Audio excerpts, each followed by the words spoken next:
All right, this session is going to be on Google Meet Enterprise. Enterprise, of course, being the nice way of saying it's no longer free. But we kind of knew that was coming, and in Google's defense, they have added some pretty useful features, and we'll go over all of those today. Many of you are probably most interested in items 9, 10, and 11 on the agenda, the breakout rooms, polls, and the Q&A feature. But there are several other features, and we'll cover those in items 1 through 8, just so you know everything that is available to you in Google Meet. All right, so we'll start off here with number 1. I'm going to flip over to an open Google Meet that I have here, and straight away you can see that this is going to be a little bit strange. As I'm trying to pre-record this, and some of these features, particularly items 9, 10 and 11, where we have breakout rooms, I'm going to need to simulate those with some sample students here. So I've got some sample and demo students logged in various places. So that's why you see these other screens here, and it's a bit bizarre, but in order to really be able to demonstrate using a breakout room, I need to have some students to demonstrate that with, or at least some sample students. Alrighty, so that's what that's all about. First thing on the agenda, though, is closing meeting rooms. And I mentioned this a few weeks back, and I just want to reiterate it because it's pretty important. At the end of any of your Google Meet sessions, when class is over, right, it's just like class in the physical building where you should be the last person out of the room. So you need to make sure that you let students, know that class is over and they need to exit the room, and you can remove them if they've stepped away and they haven't left the classroom. Then you can remove those students, but you should be the last person out of the room. And then at the end of the call, you'll hit this button down here, this red little the handset for the phone, to leave the call, and that's going to end the call. And I actually also recommend closing your tab after you've done that, just to completely close out that Meet session. And by doing that, the students are not going to be able to re-enter that session unless you were to rejoin it yourself. So the teacher needs to be in the Google Meet session in order for the students to be able to get in. But if you leave this call open, if you don't fully leave or close the Meet, then students are still able to get back in. So I just want to reiterate that point. Make sure that you do that after every Meet session, and try to, if you have a substitute teacher, try to include that information in your plans. Make sure that they close the Meet sessions after they're done filling in for your class. Same thing with co-teachers. Some of your classes have a lot of co-teachers, so do make sure everybody should be on the same page. Everybody needs to leave the class, and that's why I recommend being the last person out, including the last co-teacher. If it is your Meet session, then ask the other teachers to leave as well, so that you can be the last out and close out that session, basically locking the door as you leave. So that's something that you want to make sure you do. Okay. That's all I've got for agenda item number 1, closing the meet rooms. Now, number 2, backgrounds. That's something that we talked about, we knew was coming. That feature is available now. So students can blur their backgrounds, or they can just add, the background images behind them as well, right? So you'll find basically most of these features you're going to find down here at the bottom right under more options, these 3 vertical dots. That's where you're going to find most of this. So I'm going to click on that, and then change background. That's where you're going to find the blurring or the backgrounds. Click here on change backgrounds. And you'll see you get some options there. So this first one here will take away any backgrounds that you may have added. So I'll show you that in a second. These first two are blurring your background, and it's just how intense the blurring is. So if I select this one, it slightly blurs the background. Give that just a moment. Okay, so you can see it slightly blurs my background, whereas if I hit this second one over here, it's going to increase the intensity of that blur so that you really can't see much behind me. And then here you've just got a bunch of sample backgrounds.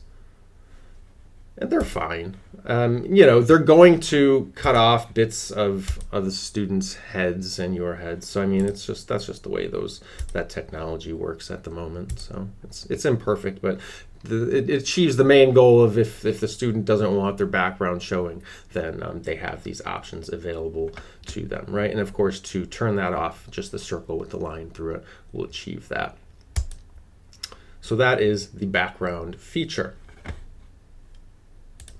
Next item we've got here are going over the host controls. And the host controls were actually released several weeks ago, and I did send out an email that went over those, but it's a good idea that we just reiterate what is available there in the host controls. So first things first, there are 3 different places that you can access the host controls. The first one is over here at the bottom left, where you have that little blue shield, and you can see if I hover over it, it says host controls. And I'll just show you what that looks like. Right? View all host settings. I just want to show you that the screen is exactly the same no matter where you access it from. So settings. The other place you can access that screen, the host controls, is up here. If you click on the show everyone button, you'll see, what will you see? Oh, there it is, host controls.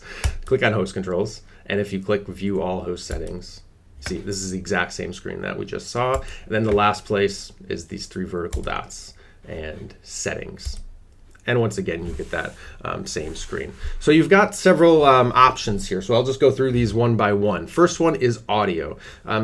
The interesting thing here is going to be the noise cancellation feature. So that's going to try to focus in on your voice or the student's voice and cancel out background noise. So if you have students whose houses are a bit noisy, there's a lot of action going on in the background, or there's dogs barking, or sirens outside, or planes flying overhead, that sort of thing, going to try to block out noise that it doesn't recognize as a human voice.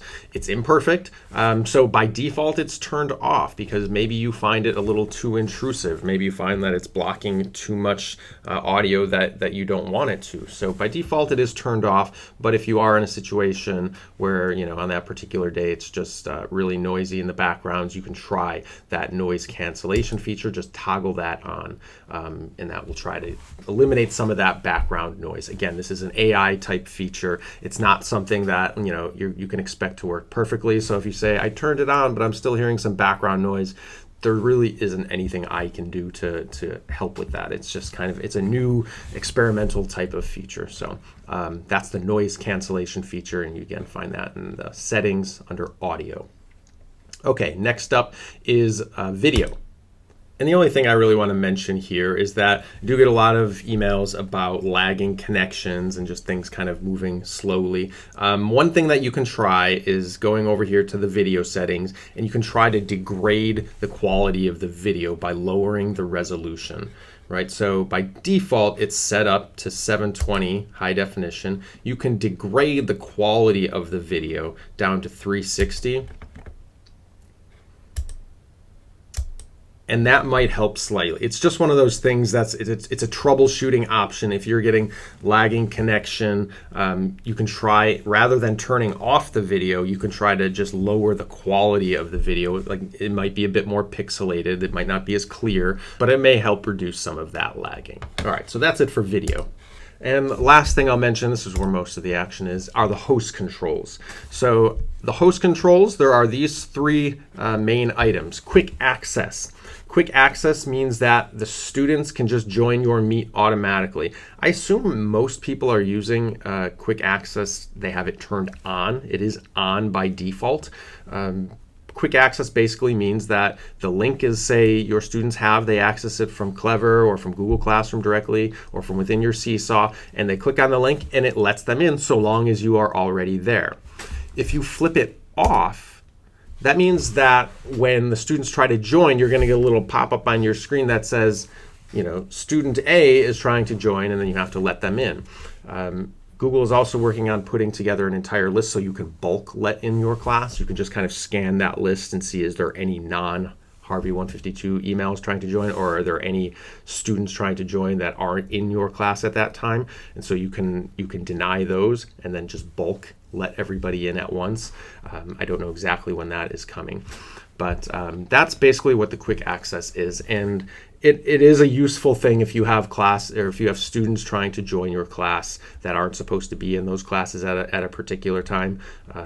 It's a good thing that you can try out, and that usually will stop it, right? Because as long as a student has a Harvey 152 email address, if they were to get your link to your Google Meet session, then technically they could, one student from a different class could give that link to a student from a different class, and they could join your Meet session even though they're not your class, simply because they have the link that was shared with them from another student, and they have a Harvey 152 email address.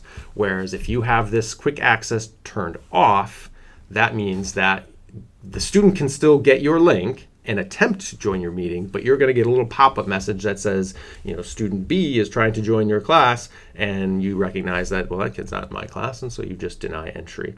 One other thing I want to quickly point out, and this might be another reason that you might want to turn the quick access off, is if you've had issues with like a student's dialing a phone during your meet and you're wondering what that is, or if you're getting your attendance from Google Meet that sends that to you by email automatically, and you notice like a phone number on it, it could be that a student has dialed out to a phone it's intended to be used as audio. Like if you have a bad connection, you can use the phone for the audio so that you could still listen into an important meeting.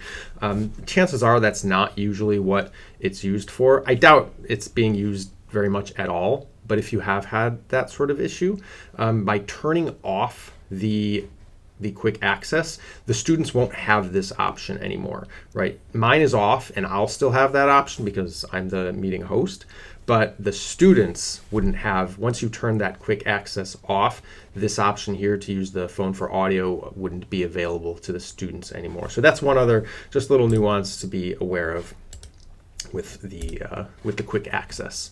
All right, moving on then, sharing their screen. So that one's pretty straightforward. You have the ability to allow students to share their screen or to turn that ability off. And that just means that this button down here at the bottom, the present now, if I turn it off for the students, that button won't appear.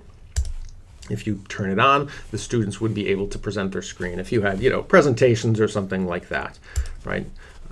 The other thing then is, of course, the chat messages. If students are a bit too active in the chat, or it's being, it's distracting, you can turn the chat off. And that's pretty much it. It does exactly what it says. So the chat up here, the students wouldn't have access to it. And you can see I can do that actually here as well now. I've got that toggled. You can see it's off because I just turned it off, but I could turn it back on right there and allow students to send messages. Even when it's off, I can still, as the host, or you as the teacher in your class, would still be able to send a message in the chat, but the students wouldn't be able to respond to that unless you turned it on. And so it could be something that you turn off until a certain point, and then maybe you want them to use it and you can flip it on. Okay, so that covers everything I wanted to go over with host controls. Next up on the agenda is the whiteboard, or the Jamboard as Google refers to it. You find that down here at the bottom right, the 3 vertical dots. All the way at the top is the whiteboard. All right, now you can either start a new whiteboard right here, or if you'd already created one previously by clicking on Jamboard from the waffle, and I'll show you that in a second, you can access that from Google Drive. But for now, we're going to just start a new whiteboard. Now, an important consideration here is that this works just the same way as like a Google Doc does. So you need to be careful with your permissions. So right now it's saying, okay, you're going to open up this Jamboard, this whiteboard, but who do you want to be able to access that file, and what do you want them to be able to do with it? So right now it's just going to, by default, anybody who is in your class, anybody who's in this Meet session right now, it's going to pull those names. So these are the 5 students that are currently in this Meet session. And then here, it's going to give them the permission of view. So be very careful with this, because if you give them permission to edit it, they're going to all be in this same whiteboard, and I think you can imagine the chaos that can create. So if you're just trying to demo something, then it might be a good idea to it is a good idea to just leave it as view, because otherwise there's nothing to stop students from just writing all over the whiteboard if you give them all edit access.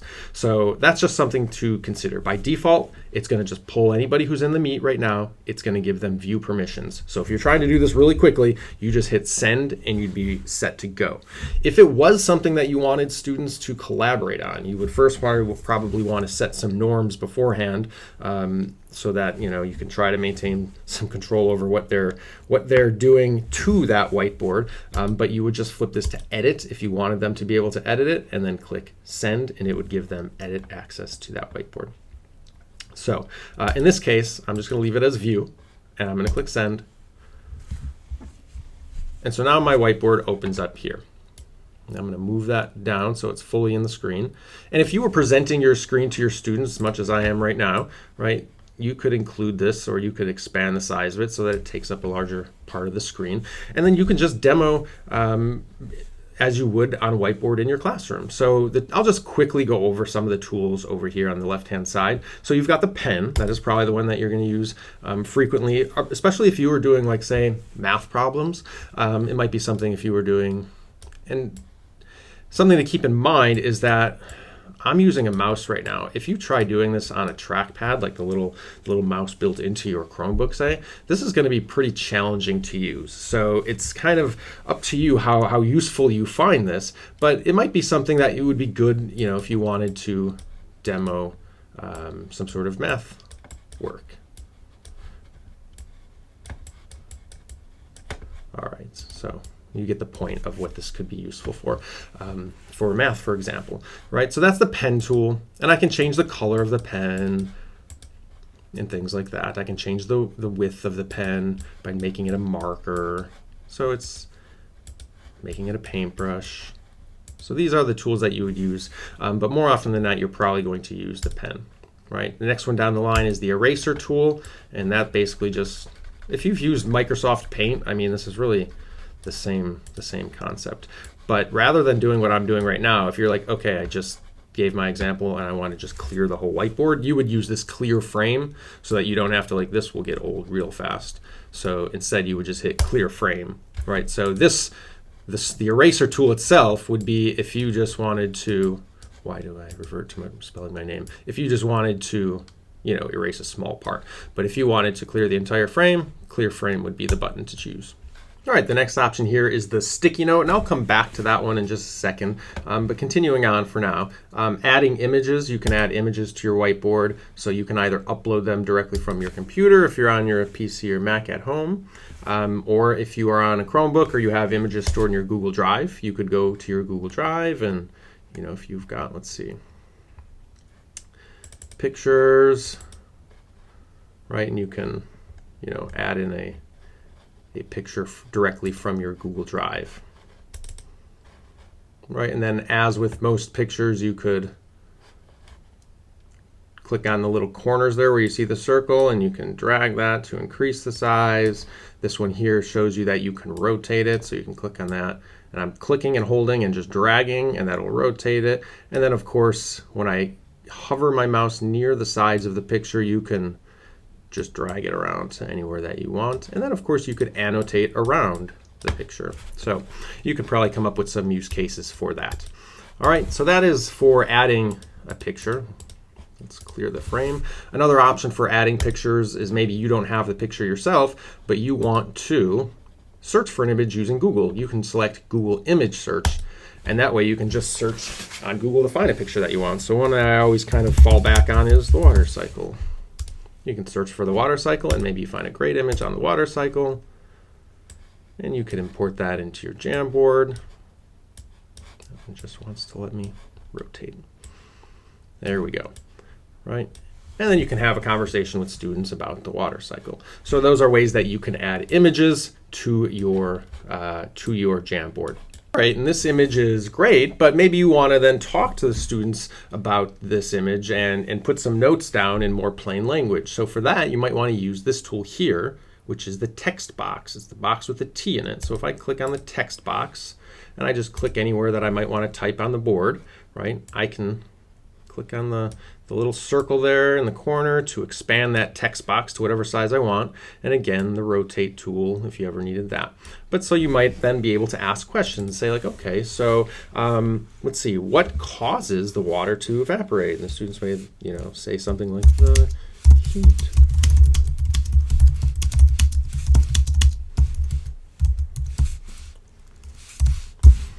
Okay, and so you can kind of, you know, go step by step through the process, and this text is probably a little bit too big, so you can highlight that text and you could make it a bit smaller if you wanted. So subtitle made that smaller. Captions going to make it really small. So I'll go with subtitle there. I can expand that box, and I could add another text box here and continue with step 2. Or really, I could just press enter here and continue with step 2. I think that makes more sense, doesn't it? Right, and then you would continue on like this. So that's one way that you could use images and your text boxes. And of course, as with most things, right, you can change the color of the font. You can center align it or right align it and things like that. So you have some limited options. You're not going to have a big list of font types to choose from, right? You just have these basic sizes that you can select, but it's really useful for that sort of thing. So that is the text box. And this last one here is the laser pointer. And that really is just what a laser pointer does in life. It guides attention towards something. So if you want students to focus on something in particular, you can use the laser pointer, and I'm just clicking and dragging, right? And that little line, you can see it disappears by itself. So it's really helpful to call attention to something, but you're not actually drawing on it. You don't have to like go back and erase. It does that by itself. All right, next up is the shape tool. You can just click, there's a little arrow there just to the right side of the circle, and you can see you've got several shapes you can choose from. Right, you would just click, and I'm just dragging, and I can move those around, and I can rotate them and do all those things that I could do with my text boxes and images. And that's pretty much what it does. So I'm not gonna spend too much time on that one. All right, I'm gonna delete those. I can just click on them and hit the delete button, by the way, or I can click these 3 little dots and I can delete it that way. Or I can duplicate it. If I needed some shapes that were the same size, I could do that by clicking on those 3 dots. In this case, I'm just gonna delete it. Alrighty. And then I know I skipped over the sticky notes. And so that's something that you could use with students collaboratively. It's kind of similar to the way Padlet works, if you're familiar with that. And so to show you that example, I'm going to open up a fresh whiteboard here. And so I don't need to actually clear the frame. Let's say it's something that you don't want to delete, but you need some more space. You can just go over here and create a new one. Right, so that last one's not gone. I just can cycle right back to it, but now I've got a fresh space. So in this case, maybe you have like a prompt that you want to give your students. Let's say you're in an elementary classroom and you're talking about communities, and let's go with this, waste. All right, so maybe you have a prompt there and you use a text box and you put that at the top of the screen and you ask your students to, participate and collaborate with you by sharing some ideas that they have. Now you could of course just, ask them to share out their ideas and then you type their ideas in. So maybe, I don't know. Oh my goodness. Can't leave that. And you can, of course, expand those. And then you can kind of, just take their ideas and type them as they come in.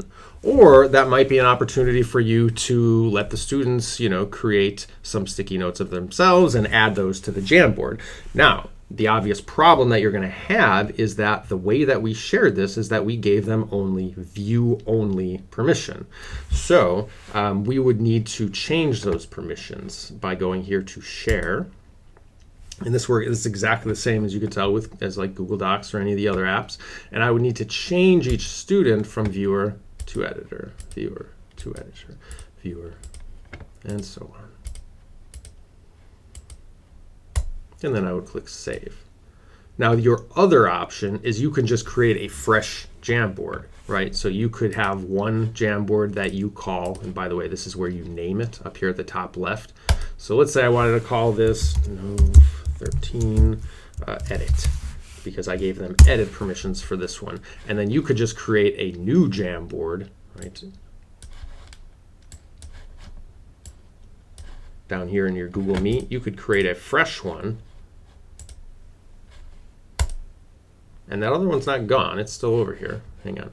And then this one you can give them only view permissions to. So let me drag that down into your view. So now I've got 2 separate Jamboards, and I'm not trying to make this confusing, but so here I have this one, November 13th edit, and this one I gave them just view permissions for. So this one I might want to title, let's just say November 13, and this one's view. So maybe I have different Jamboards that serve different purposes. Some are just notes that I give, and then there's a different one that I allow students to edit. So that's just one thing that you can do. I'm going to get rid of that one now, though, because I don't need it. So here is the edit Jamboard. So now I've given students permission to edit this Jamboard, so they would be able to go on their end to add to this Jamboard. And you have to be careful with that, because they can, you know, edit it in the same way that you can. You can't like give them only certain permissions. If you give them edit permissions, then they're just as much of an editor of that document as you are. Notice that when you share a document with students, they can access it. It's going to be linked in the chat here automatically. I didn't put that there, right? As soon as I created these Jamboards and shared them with the class, that was there, put there automatically. The other place that you'll find it, I'm going to go back over to the Google Meet, is if I click down here at the bottom left, you'll see now I have 2 attachments, right? And those are my 2 Jamboards that I've created, right? So you'd also find it there, but it's probably going to be easiest for most students to access it in the chat. But you know that if a student gets kicked out of the meeting, the chat goes away when they come back in, so they would still be able to access it by going to the attachments and opening it up from there. You'll notice that when I reopen that whiteboard, it opens up on the first page, the first slide basically of that whiteboard, and I can cycle over it within the next frame. There we go. So now I'm going to pause for just a moment, and I'm going to go over to the other student computers that I have logged in, and I'm going to have them add some post-it notes of their own. All right, so I went ahead and I did that, and you can see that their post-it notes just kind of stacked on top of each other. The students could move them around and make them larger themselves, but if not, you can, you know, quickly do it as well, but they would get the hang of it rather quickly, I'm sure. And so that's one way that you could sort of share out ideas, assuming that, you know, they're able to handle this sort of collaborative activity without getting out of hand. If it is just, you know, a specific student, then you could always go up to the share button and select that particular student and say, you know what, this isn't working for you. And you can just change them back to view only so that they're not able to edit on the board, right? So that's something that you can do. And then finally, the last thing I'll mention on Jamboard then is, oh, and by the way, of course, you can see who's in it up here at the top. But the last thing I'll mention here is if you want to rename your Jamboard, you can do it here by clicking on the 3 dots, right? You could also just click on the title itself. If you want to download your Jamboard as a PDF and maybe share that out, maybe you had some good discussion or good resources or your demos that you put on your Jamboard, you can download it as a PDF and you can attach that to Google Classroom as an additional resource. You can save it as an image instead of a PDF. I'm not really sure, you know, maybe there's a reason you'd want to do that. You can just remove the Jamboard altogether. You can make a copy. This is the same thing as like when you make a copy of a Google Doc or a Google slide. And that's pretty much it. That's Jamboard. It's a digital whiteboard, right? Zoom is over here. So if you need to zoom in on something, right, you can zoom in the board. And that's it. So I'm gonna stop with Jamboard for now. I'm gonna exit out, and I don't need it. It's not deleted, of course, remember, because those things are just saved in Drive automatically, and they're all still here in the attachments. But perhaps you're saying, well, okay, I'm happy that it's not deleted, but where is it? When you want to find something that's saved to your Drive, you can just go, I'm going to open up a new tab here, and I'm going to go over here to my Google Drive. And if it's something that you've worked on recently, just go over to Recents, right? And that's where you're going to find it.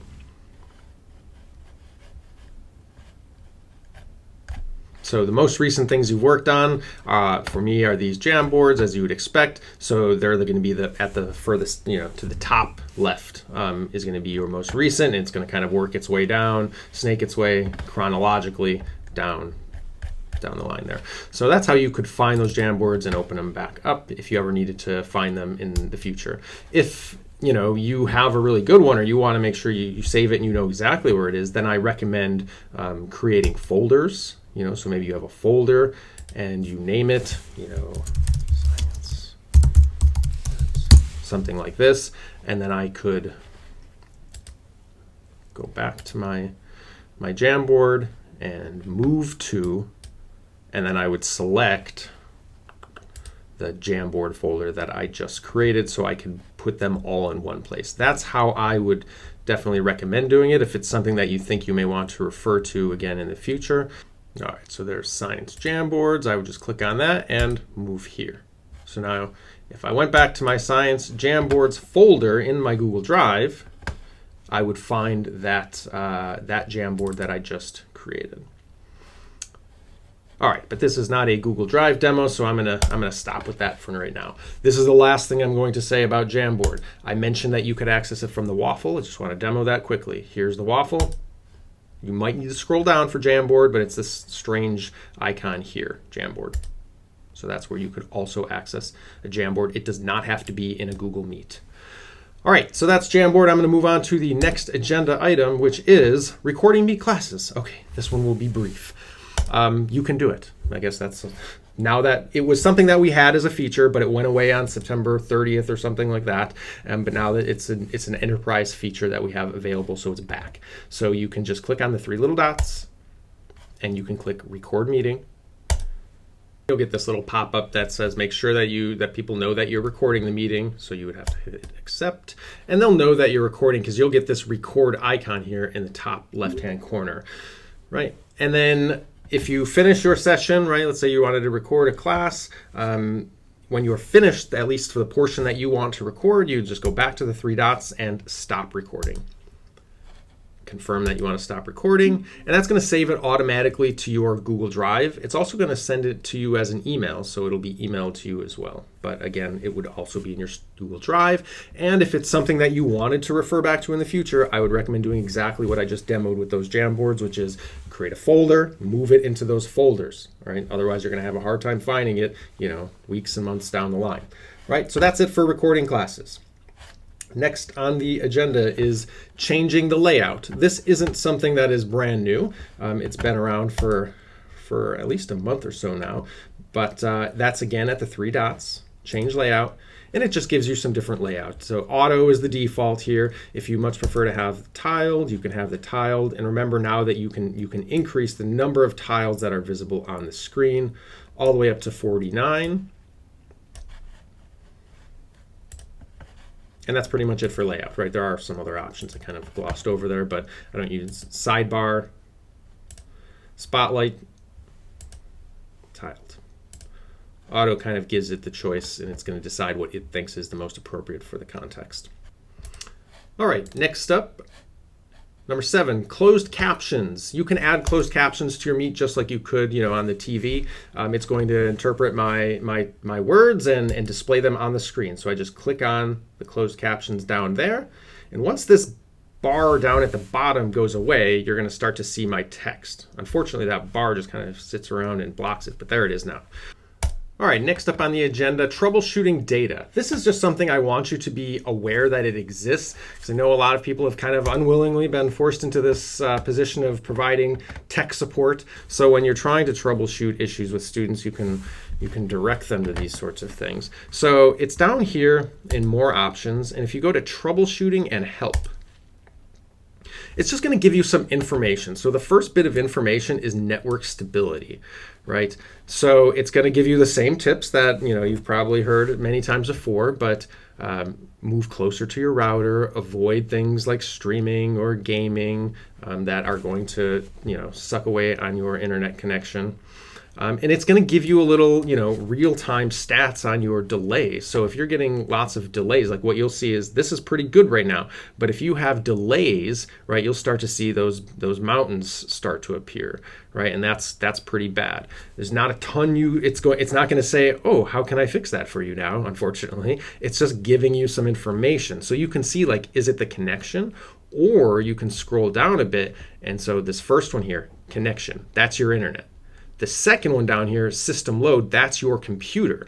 So this one's going to say, is it the computer that's causing your connection? So in that case, it might be close your browser tabs if you've got way too many open. Or maybe you've got all these other apps, you're gaming in the background, and that's sucking away on your CPU usage, right? So this, for me right now, is actually quite high. A little while ago when I checked this out, it was down here at about 25, right? And so now it's hovering there right in the 70s, which is quite high. That means 70-some% of my CPU is actively being used right now. So basically, if you want to just know how to read it, is the higher this is, the more issues you may have. So in this case, if this was really high like it is right now, right, I have a lot of tabs open. So I would have to start closing tabs. I'd probably say, hey, it might be a good time, restart the computer, because this is a computer issue. The CPU usage is too high, right?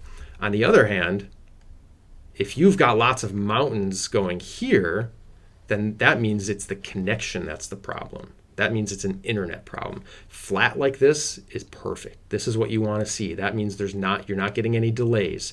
The bad thing is the mountains, right? Same thing down here, right? You want to keep it consistent is best, right? But lower. Mine is much too high right now. You'd much prefer it to be lower if possible.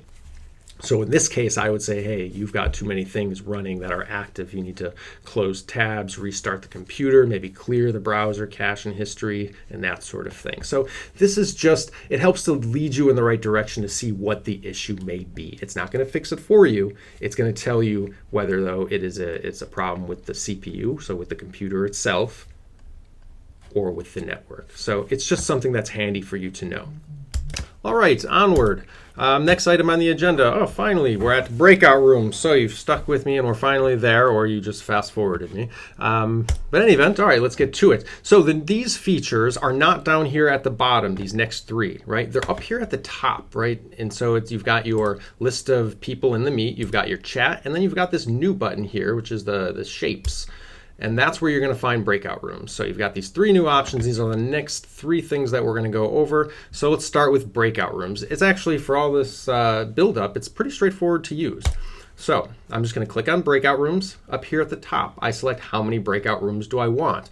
This will vary depending on how many students you have in your meet session. So right now, it's going to kind of guess, and it's going to say, look, you've only got 5 kids in this meet, so it probably makes sense that you only have 2. But I could add some more if I wanted, but that kind of is a bit strange. So you can modify the size, how many separate rooms you have here. Right, and then you'll notice that it just kind of randomly selected students and put them in rooms. And if you want to change that up, and you're like, yeah, wait, sample student, no way you're going to be in that group. You can change things up and say, demo student, I want you there. Okay, so you can just, and all I did there, by the way, is click and drag, and that was that.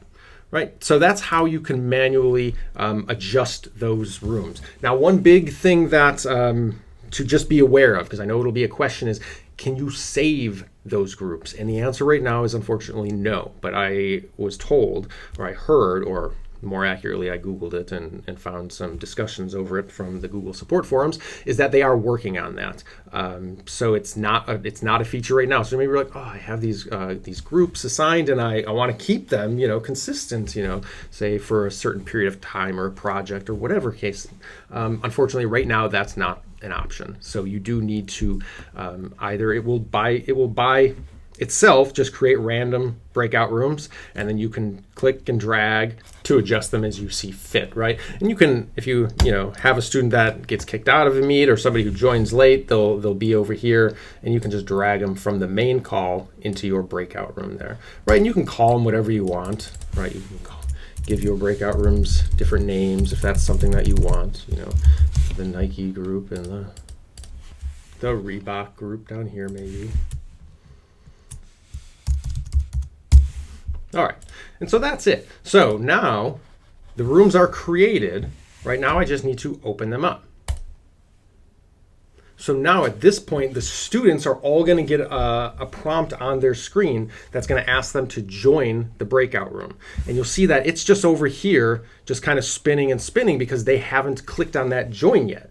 Right? So right now I'm going to pause myself for just a second. I'm going to run over to their computers and I'm going to click that little join button, and then we'll see that this will change once they actually enter the breakout room. So again, if you just see this spinning next to that, means that student is not clicked on that join prompt yet. All right.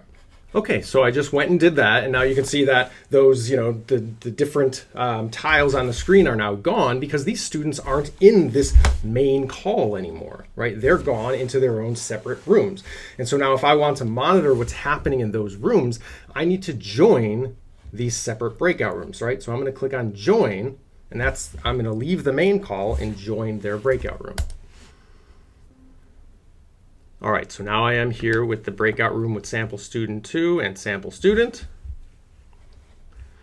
Now, if I want to leave this breakout room, I can just click leave. If I click leave, that's going to put me back to the main room. Or maybe I'm just bouncing from room to room. In that case, I can just click join here, and that's going to automatically remove me from the previous one and then move me into this new one, right? I can't be in both at the same time. If I move to this one over here, it's going to remove me from Reebok, right? And vice versa. So in terms of monitoring, just be aware of that. That's how it is built. I can monitor one at a time, right? So again, if I wanted to jump back to the Nike group, I could do that. Or if I wanted to leave both of the breakout rooms, I could just click leave. That's going to take me back to the main call, but my students are still in those breakout rooms, right? Those students are still over there, right? So if I wanted to actually end the breakout rooms, right, and I wanted to bring everybody back now, then I'm going to click this close rooms button, and that's going to end the breakout rooms and bring everybody back into this main call. So go ahead and now click that. You sure you want to close all these breakout rooms?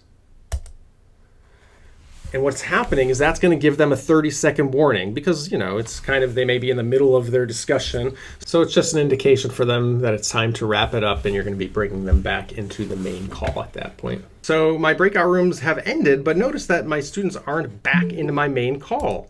So what happens is they're going to get a prompt on their screen. They need to click on that prompt to rejoin the main call. So unfortunately, it's not going to just put them back in all by itself. They need to click on that little prompt that says rejoin main call in order to get pushed back to the main call. So I'm going to pause for just a second here. I'm going to go click that prompt on all their computers, and then it's going to move them back into the main call.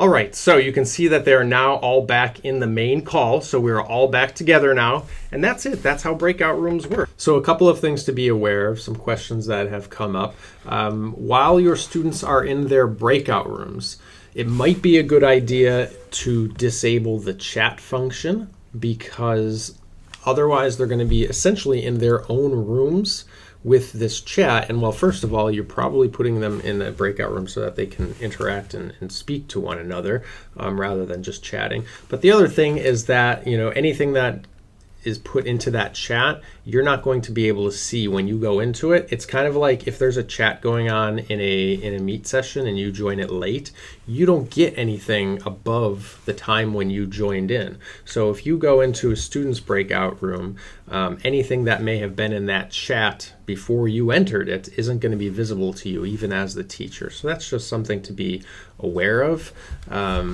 So it may be a good idea to disable the chat altogether. And remember, you can do that in the host controls that we talked about earlier. The other thing that you can have in breakout rooms is students can present their screens, so they could present them to each other. So if they were having like a small group presentation, that is something, again, in the host controls, if you've disabled the present now for students, maybe when you're going to do breakout rooms, if you want them to be doing presentations with one another, maybe that's something you want to reactivate so that they can present their screens to one another if they're working on something collaboratively. Similarly, if you wanted your students to be working on a Jamboard, they can create a Jamboard inside of their breakout room. It's just kind of a separate, you know, all these functions still exist independently. They're basically in their own Meet room. So they would be able to create a Jamboard. The only kind of nuanced thing there is you would want them to share it with you then, because that would be their Jamboard. So much like a Google Doc, if they created a Google Doc, and you wanted to be able to see what they talked about, what they discussed in their breakout room, they would need to hit that share button on the Jamboard and share it with you so that you were able to access it. Or they could, you know, if you popped in, if you were cycling through the breakout rooms and they were presenting their screens, then you could ask them to show it to you that way. But it might be easy if you have them share those with you as well, so that you're able to access the Jamboards that they worked on in those breakout rooms. So the students will have the ability to create whiteboard or Jamboards inside the breakout rooms. All right, bringing things on home here. We're almost there. Polls. Polls are really cool, this new functionality in Google Meet, and it's exactly what it sounds like. You can ask a poll of your students, so you can just click on right underneath breakout rooms, polls, and you want to start a poll. and then you just ask your question. So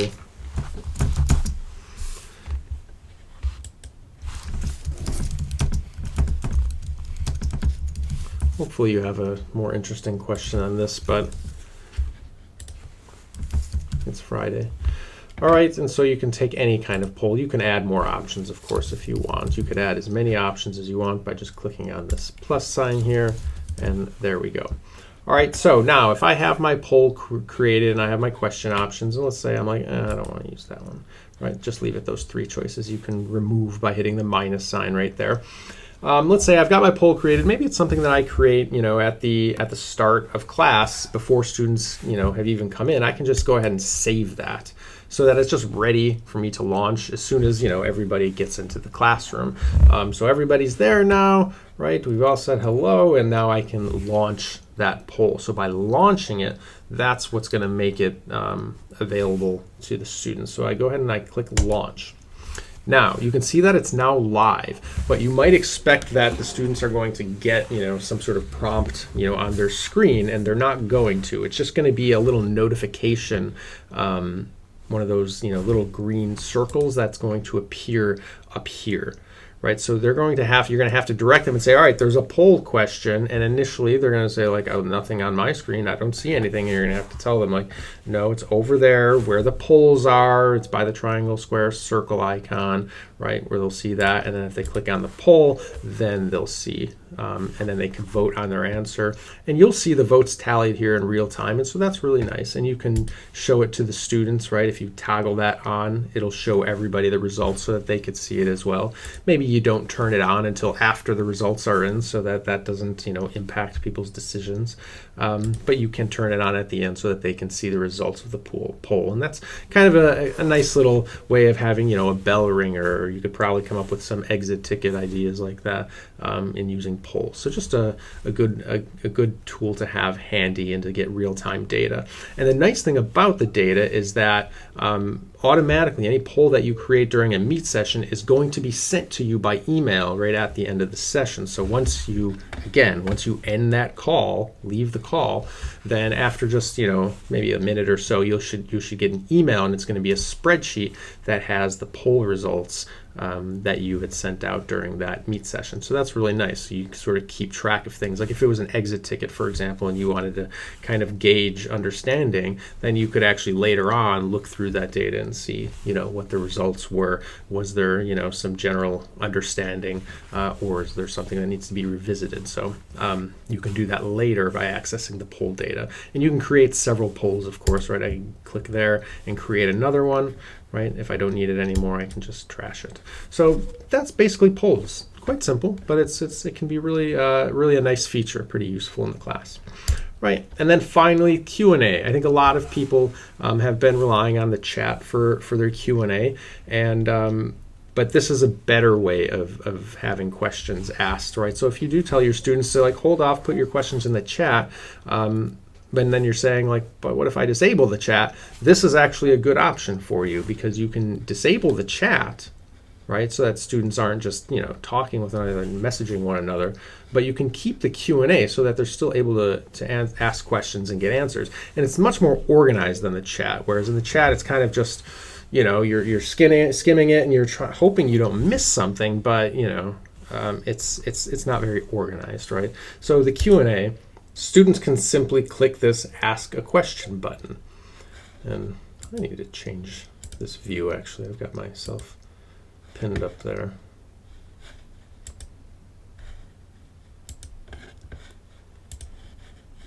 All right, I'm going to go back to this view. Sorry, that was bothering me. All right, so I'm back at the Q&A. Students would just hit this Q&A, or the Ask a Question button, right? And they would type their question in this box here.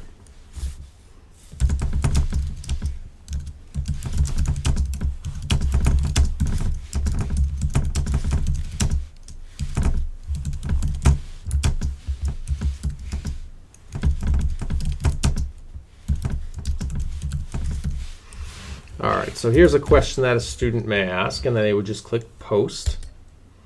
right? And you're going to have that in your Q&A, and you don't need to be answering that question just as you usually would be doing in your class. You're not going to always stop everything for your Q&A, but it's going to keep all of your questions nice and organized. So your next question would be, let's try a totally different type of question.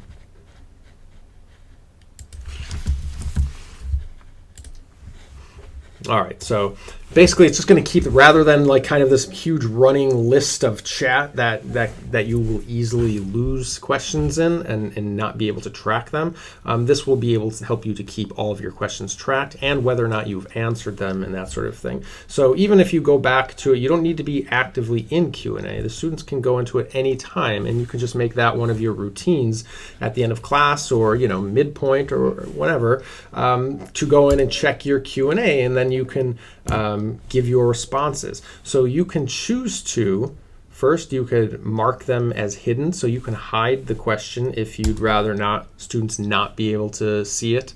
Of course, if it's something that's not appropriate, you could just trash the question, delete the question, right? So you can toggle whether or not it's visible to other students by clicking the eyeball, right? If you have the line through it, that means it's not hidden. It's a little strange. Whereas if you click on it, you'll see question hidden. That means other students can't see it, right?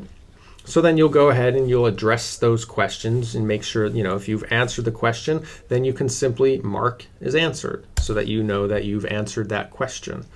And there's also this upvote feature. So if students, you can ask, like, does that answer your question? And students will be able to click on the upvote, and you'll be able to see whether that was helpful or not. And that's pretty much it for these questions. Now, let's say that you don't want students to have the ability to ask questions during a particular time of your class, right? You can always toggle that option to off, and then they won't be able to ask those questions, right, until you turn it back on. And then if you have a whole bunch of questions, it might be easier for you to organize them, right? You could start with organizing your questions by all unanswered questions.